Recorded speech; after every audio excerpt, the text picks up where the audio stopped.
हिंदू देवी देवताओं में भगवान शिव बहुत शक्तिशाली और इंपॉर्टेंट हैं। उनके कई नाम हैं। हर नाम उनकी अलग पर्सनालिटी दिखाता है, लेकिन सर्वेश्वर नाम स्पेशल है जो सृष्टि पर उनका पूरा अधिकार दिखाता है। ये नाम बहुत पावर और रिस्पेक्ट दिखाता है।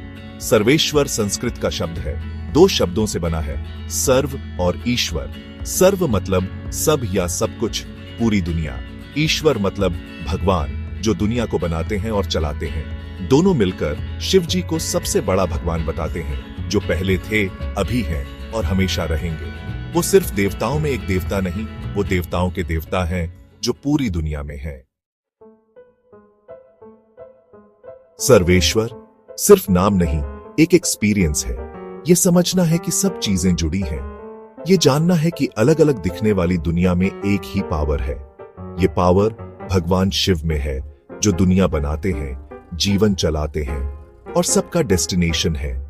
सर्वेश्वर को समझना खुद को जानने का सफर है, अपने अंदर के भगवान को पहचानना और हर जीव, हर चीज में वही भगवान देखना।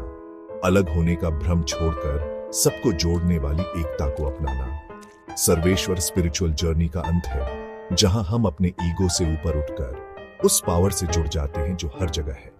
ये जानना कि सब कुछ शिव है और शिव ही सब कुछ है। सर्वेश्वर का मतलब है सब में एक ही शक्ति का अनुभव। ये यात्रा हमें सिखाती है कि हम सब एक हैं और यही है सर्वेश्वर का सार। पुराने ग्रंथों में शिव जी के पावर की कई कहानियां हैं।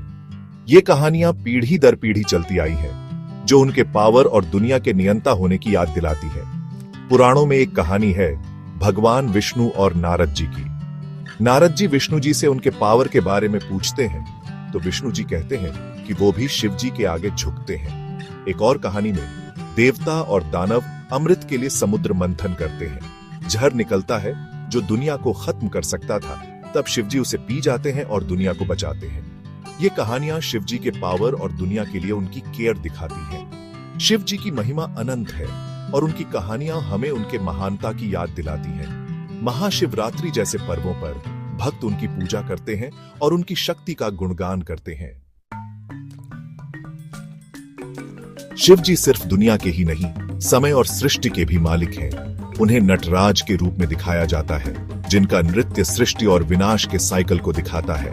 वो महाकाल हैं, समय के मालिक, जो सब कुछ देखते हैं, राज्यों का बनना और बिगड़ना, तारों का जन्म और मृत्यु और जीवन का उतार चढ़ाव। उनका त्रिशूल समय के 3 रूपों, भूत, वर्तमान और भविष्य का प्रतीक है।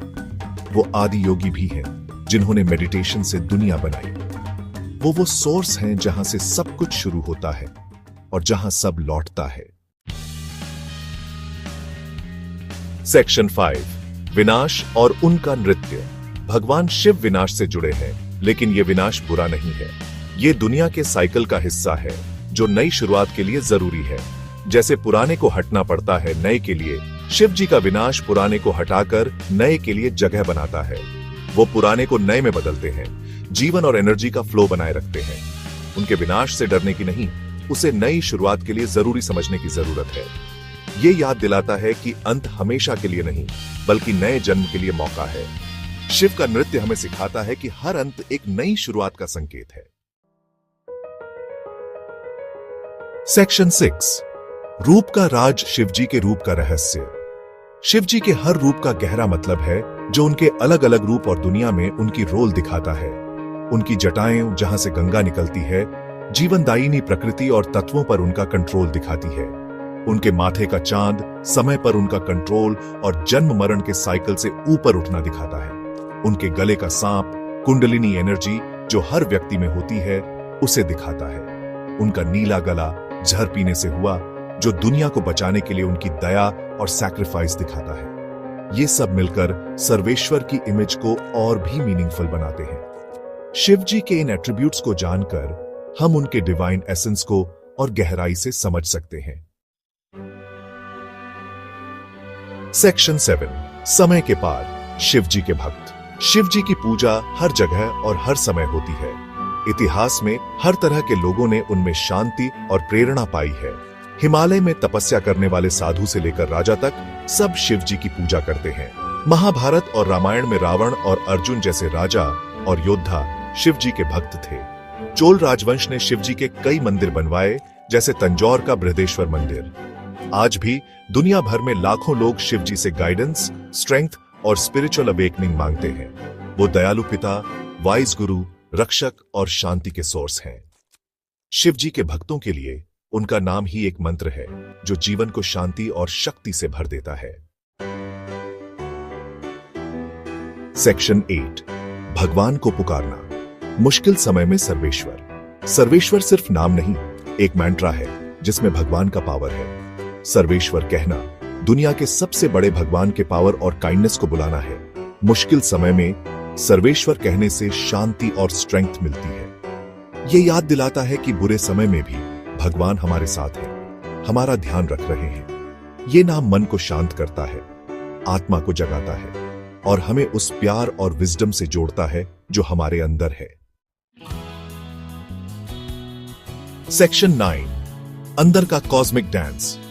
सर्वेश्वर का असली मतलब बाहरी रिचुअल्स या बातों में नहीं, बल्कि अंदर के बदलाव में है।